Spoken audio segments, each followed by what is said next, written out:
Islands are the most beautiful places in the world, period. But today, I investigated these 15 islands that share a controversial past and a bizarre history, starting with number 15. Fort Carroll Island, United States. In 1847, the US military built Fort Carroll in the middle of the Patapsco River to protect the city of Baltimore, Maryland. The site was chosen because past experience showed that building a defensive fort too close to a city caused more problems than it solved. A young man, Robert E. Lee, supervised the construction of this artificial island and designed its hexagonal shape. However, the fort was still unfinished when the Civil War began. Construction was stopped, and by the end of the war, the fort's weaknesses had become clear. The fort was updated, but not in time to be useful during the Spanish-American War, and by 1921, the Army had abandoned Fort Carroll permanently. A variety of suggestions for the island's use were proposed, including a prison, as well as a 1923 plan by Baltimore Mayor William Browning to replace the island's electric Welcome to Baltimore sign with a statue of Lord Baltimore. Moving on to number 14, we have Aldabra. It is one of the Seychelles' outer islands, located more than 700 miles from Mahe, the largest island and closer to Africa's coastline. It is the world's second largest atoll, behind Kiritimati. Due to access challenges and the atoll's isolation, Aldabra is practically untouched by people, preserving some of the world's largest population of giant tortoises, 152,000. They are among the world's longest living animals, with an average lifespan of 100 years or longer. The atoll is also home to the world's largest land crab, the coconut crab, hammerhead sharks, manta rays, and barracuda, as well as a breeding place for green and hawksbill turtles. Originally named by Arab sailors for the harsh environment, Aldabra became a French colony dependency in the 18th century, resulting in the use of its natural riches. After passing through British hands, Aldabra was considered for military use in the 1960s, but public protest led to its protection. Its history includes human impact, including failed farming attempts after World War I. However, conservation efforts grew, leading to its inclusion in the British Indian Ocean Territory, and, finally, independence for the Seychelles. At number 13, we have the Faroe Islands, Lilla de Moon. The Faroe Islands are a group of 18 huge volcanic landmasses that are claimed by the Kingdom of Denmark. They are out in the risky North Atlantic Ocean. But Lilla de Moon, the smallest and maybe most beautiful of these islands, has a cute and unique feature. It has its own cloud. As wet air moves over its 358-foot peak, temperatures drop and water forms a lenticular cloud that looks like a white fluffy hat. From afar, the mountain looks like a green jello bowl with whipped cream on top. The island is less than a square mile and has no one on it, even though it looks like a beautiful place to stay. The weather in the North Atlantic is notoriously bad, and the island is ringed by very steep shores that are hard to get around on foot. I hope the views make the dangerous hike worth it. Next at number 12, floating islands in Lake Titicaca, Bolivia. An island is typically thought of as a natural structure, or one made artificially by moving hundreds of tons of rocks and mud, but Lake Titicaca in Bolivia contains over 120 islands that are entirely different. They belong to the Uru people, whose ancestors claimed the lake's waters to help protect themselves and access hard-to-reach fishing areas. They created a series of floating islands out of reeds. This method is still used today, which is remarkable to see. They start by creating boats out of totora reeds, then collect more reeds and roots that are tied together with rope. The floating platforms are up to 6 feet thick after being built up layer by layer, and they are held in place by eucalyptus poles buried in the lake floor. The largest of the islands can accommodate up to 10 families and requires a fresh layer to be placed every few weeks to maintain stability. The islands last about 30 years before needing to be completely replaced, and they are still the primary homes for several hundred people. The island's surface is soft, and as you take each step,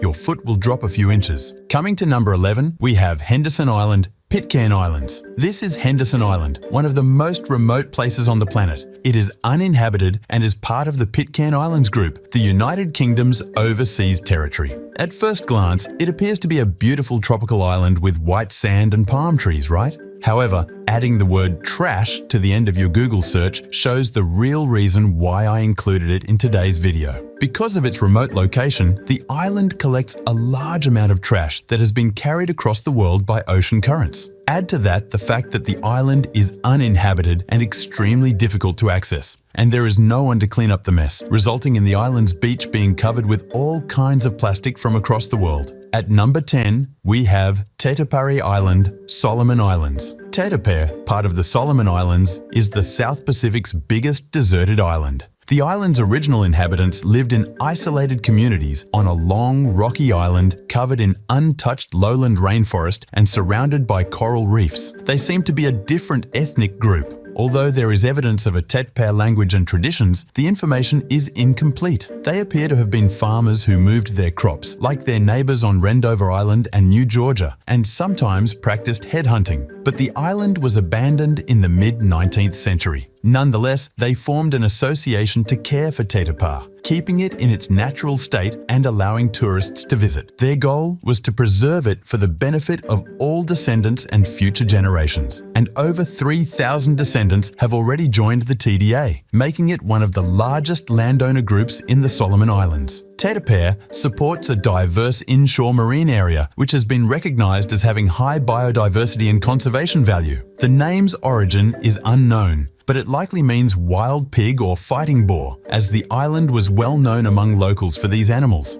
At number 9, Saxemberg Island, South Atlantic. This island was first documented in the 17th century. Various explorers described this South Atlantic island as a flat volcanic continent with rocky coastlines. Over the next 200 years, other captains claimed to have seen Saxemberg, with some even making detailed sketches of the island. But then, something unusual happened. In the 19th century, ships began returning with stories that the island was gone, leaving only an endless ocean where Saxemberg once stood. Unlike other phantom islands, which appeared once or twice and then vanished, Saxemberg was regularly documented over many generations. So, what happened? Some think it might have been a drifting pumice raft created by an underwater volcanic eruption. Others believed it was a real island that eventually sank beneath the seas or wore away. Next up at number 8 is the Isle of Sark, an island in the Channel Islands located between Jersey and Guernsey off the coast of France. Despite its closeness to France, the island is part of the United Kingdom and is self-governing. Now, the island is peaceful and attractive. It's very green and mountainous. Especially in the summer, it's a beautiful spot to be.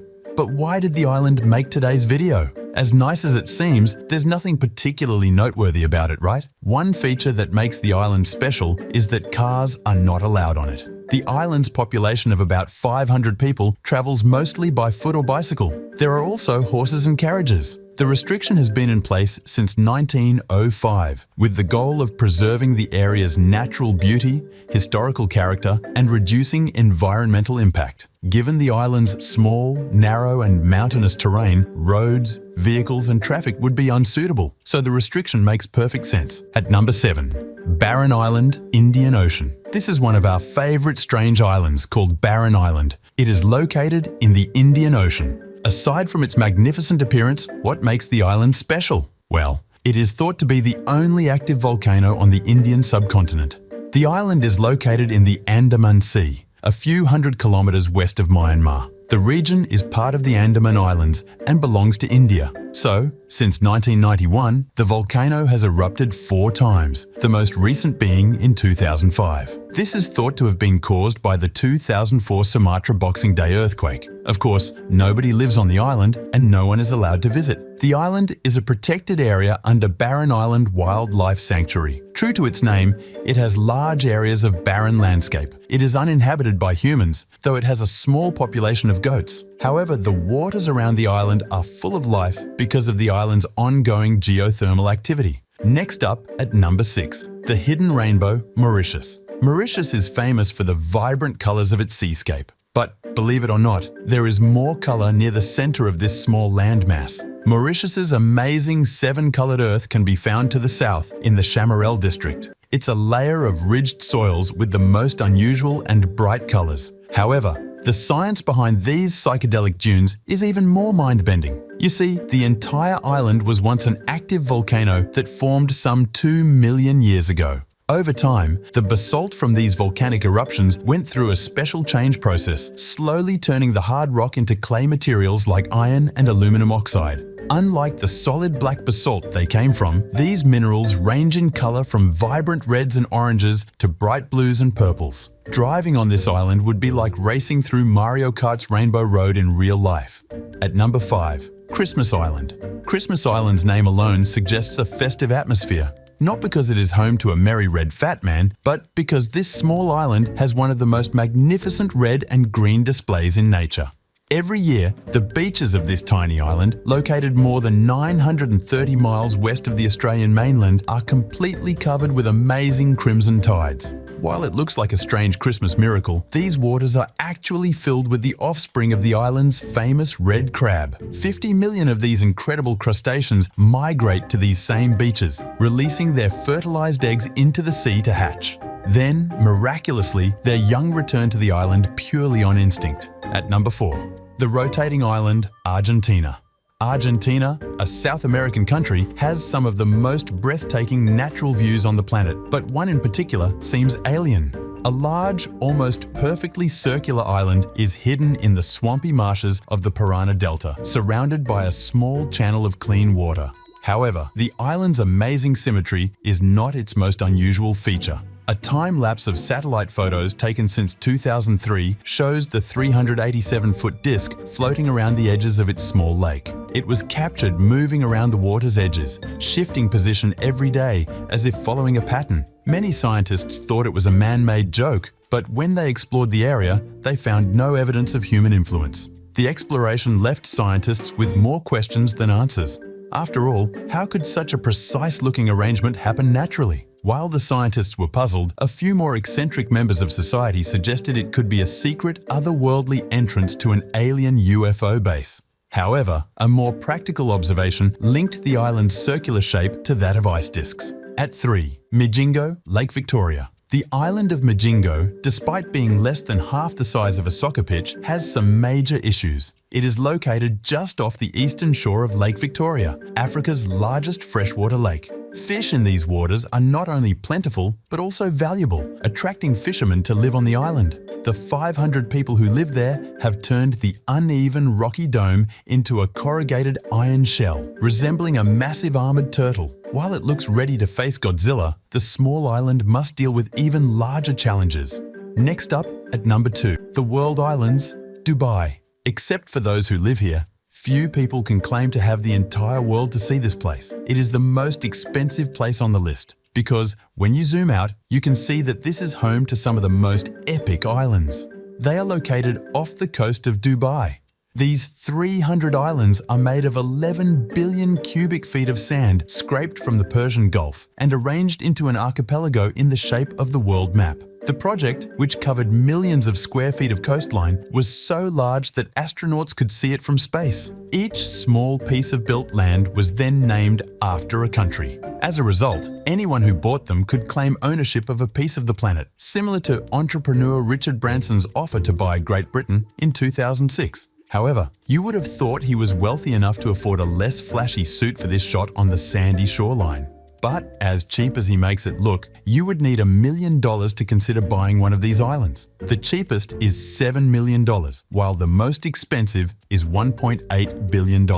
Now at number 1, we have Vulcan Point, Philippines. If the movie Inception were an island, it would likely be Vulcan Point.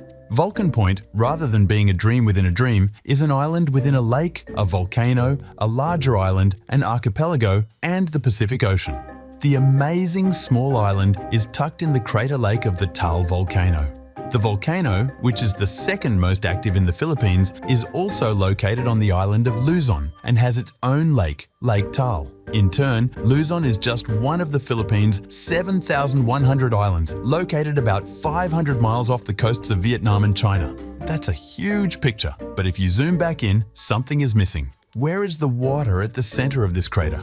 As you may have seen in recent news, the Taal volcano erupted in January 2020. The eruption covered the surrounding area in many feet of volcanic ash, and the intense heat of the eruption dried out the crater lake completely.